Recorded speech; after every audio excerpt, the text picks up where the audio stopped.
कल की पुराण और गरुड़ पुराण में ऐसी बातें लिखी गई हैं जो आपके रोंगटे खड़े कर सकती हैं। कलयुग के अंत की दृष्टि केवल कल्पना करने से ही मनुष्य का मन भय और आश्चर्य से भर सकता है। यह युग इतना भयावह होगा कि यह आपके दिल को झकझोर कर रख देगा। लेकिन यह कोई काल्पनिक कहानी नहीं, बल्कि हकीकत है। इन पवित्र ग्रंथों में लिखी गई बातें हमें आने वाले समय की भयंकर सच्चाई से अवगत कराती हैं। आज हम इन्हीं के बारे में विस्तार से जानेंगे और आपको बताएंगे। हमारा निवेदन है कि इस जानकारी को अंत तक पढ़ें और हमारे साथ बने रहें। कलयुग के अंत की कहानी को जानने से पहले आइए कुछ उन पहलुओं को समझते हैं जो सृष्टि के इस चक्र को समझने में महत्वपूर्ण हैं। सबसे पहले हम उस कहानी को जानेंगे जो इन ग्रंथों में वर्णित है। इसके बाद हम आपको वे सभी मनोरंजक और भयावह दृश्य बताएंगे जो कलयुग के अंत में घटित होंगे। तो हमारे साथ बने रहें, क्योंकि यह यात्रा न केवल ज्ञानवर्धक होगी बल्कि आपको गहराई से सोचने पर भी मजबूर करेगी। हिंदू शास्त्रों में कलयुग की आयु 4,32,000 वर्ष मानी गई है। यह विवरण भागवत पुराण, एक विष्णु पुराण, लिंग पुराण और बटगरुड़ पुराण वश में मिलता है। कलयुग की शुरुआत महाभारत युद्ध के बाद द्वापर युग के अंत में मानी जाती है।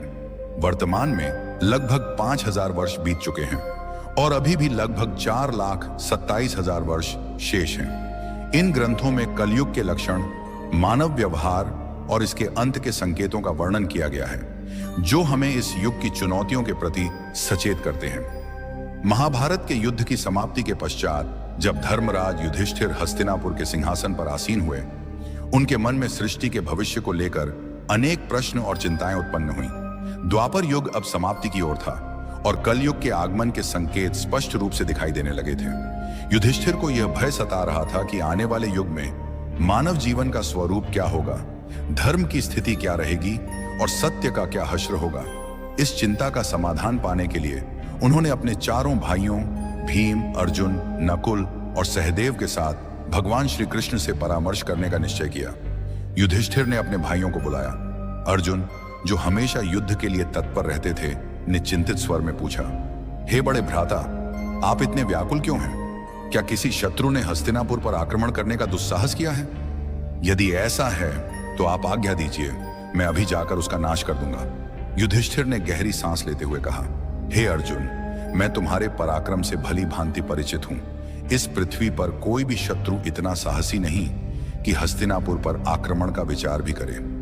मेरी चिंता किसी बाहरी शत्रु से नहीं बल्कि कलयुग के आगमन से है।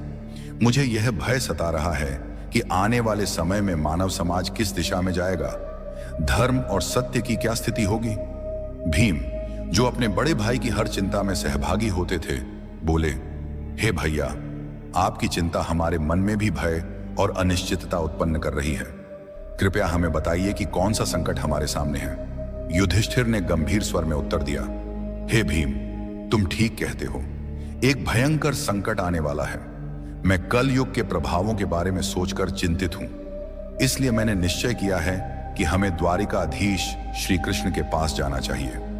केवल वही हमें इस चिंता से मुक्ति दिला सकते हैं। सभी पांडवों ने युधिष्ठिर की बात से सहमति जताई। अर्जुन ने कहा, आप सत्य कह रहे हैं भैया, श्री कृष्ण ही इस समय सबसे ज्ञानी और भविष्य दृष्टा हैं। हमें उनके पास जाना चाहिए। भीम ने भी उत्साहपूर्वक कहा, हे धर्मराज, मैं आपके साथ हूं। हम सब द्वारिका चलकर श्री कृष्ण से परामर्श करेंगे। इस प्रकार सभी पांडव द्वारिका की ओर प्रस्थान करने लगे। द्वारिका की पवित्र नगरी में पहुंचकर पांडवों का भगवान श्री कृष्ण ने हार्दिक स्वागत किया। युधिष्ठिर ने उनके चरणों में प्रणाम करते हुए कहा, हे केशव, आपको बारंबार नमस्कार। आप तो अंतर्जनानी हैं। द्वापर युग अब समाप्त होने वाला है और कल युग के संकेत दिखाई दे रहे हैं। मैं यह जानना चाहता हूं कि कल युग में मानव का स्वभाव और आचरण कैसा होगा, वह किन कर्मों में लिप्त होगा और मोक्ष प्राप्ति के लिए उसे क्या करना होगा। श्री कृष्ण ने मुस्कुराते हुए कहा, हे धर्मराज, आपकी जिज्ञासा उचित है। कलयुग के प्रभावों को समझना अत्यंत महत्वपूर्ण है, किंतु इसका उत्तर मैं आपको सीधे नहीं दे सकता। इसके लिए आपको और आपके भाइयों को कुछ विशेष अनुभव प्राप्त करने होंगे। युधिष्ठिर ने उत्सुकता से पूछा, हे माधव, आप जिस प्रकार की परीक्षा की बात कर रहे हैं, उसके लिए हमें क्या करना होगा? श्री कृष्ण ने कहा, हे महाराज, आपको और आपके चारों भाइयों को अलग अलग दिशाओं में स्थित घने और रहस्यमय वनों में जाना होगा। वहां आपको कुछ विचित्र और अद्भुत दृश्य दिखाई देंगे। उन अनुभवों को मेरे पास लौटकर साझा करें, तब मैं आपको कलयुग के प्रभावों के बारे में विस्तार से बताऊंगा। युधिष्ठिर ने कहा, जैसी आपकी आज्ञा केशव।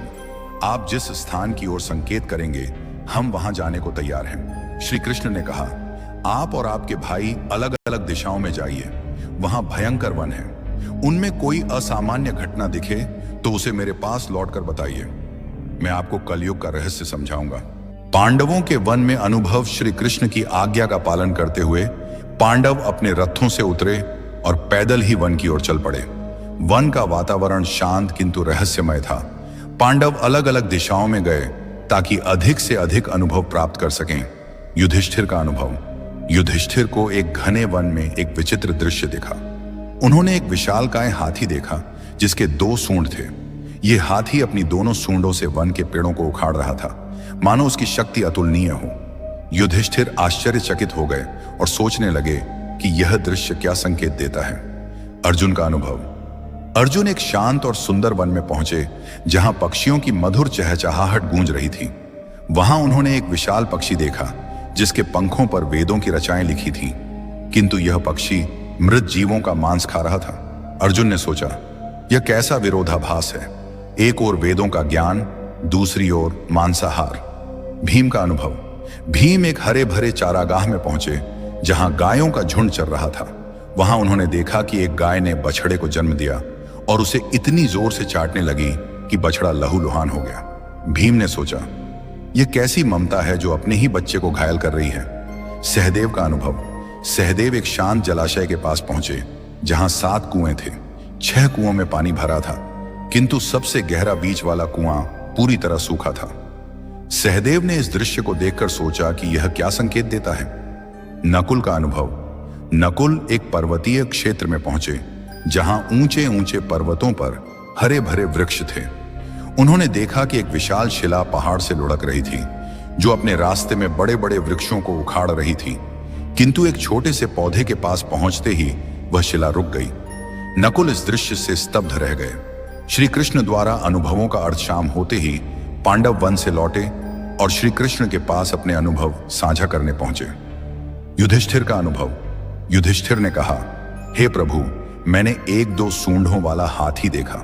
श्री कृष्ण ने मुस्कुराते हुए कहा, हे धर्मराज, यह दृश्य दर्शाता है कि कलयुग में शासक दोनों ओर से शोषण करेंगे। वे प्रजा से सेवा और भक्ति मांगेंगे, किंतु अपने स्वार्थ के लिए उनका दोहन करेंगे। दिखावे में वे धर्मी होंगे, किंतु अंदर से स्वार्थी। अर्जुन का अनुभव। अर्जुन ने बताया, प्रभु, मैंने एक पक्षी देखा जिसके पंखों पर वेदों की रचाएं थीं, किंतु वह मांस खा रहा था। श्री कृष्ण ने कहा, हे अर्जुन, कलयुग में विद्वान और पंडित कहलाने वाले लोग ज्ञान तो रखेंगे, किंतु उनका हृदय पवित्र नहीं होगा। वे धर्म और वेदों का उपयोग केवल धन कमाने के लिए करेंगे। भीम का अनुभव। भीम ने कहा, प्रभु, मैंने एक गाय को अपने बछड़े को इतना चाटते देखा कि वह घायल हो गया। श्री कृष्ण ने उत्तर दिया, हे भीम, कलयुग में माता पिता का अत्यधिक स्नेह बच्चों को आत्मनिर्भर बनने से रोकेगा। उनकी ममता बच्चों के लिए बाधा बन जाएगी। सहदेव का अनुभव। सहदेव ने बताया, प्रभु, मैंने 7 कुओं में से बीच का सबसे गहरा कुआं सूखा देखा। श्री कृष्ण ने कहा, हे सहदेव, कलयुग में लोग दिखावे में धनवान होंगे, किंतु अपने पड़ोसियों की भूख प्यास की परवाह नहीं करेंगे। स्वार्थ इस युग की पहचान होगा। नकुल का अनुभव। नकुल ने कहा, प्रभु, एक विशाल शिला बड़े बड़े वृक्षों को उखाड़ रही थी, किंतु एक छोटा पौधा उसे रोक देता है। श्री कृष्ण ने कहा, हे नकुल, कलयुग में धन और सत्ता मनुष्य के पतन को नहीं रोक पाएंगे।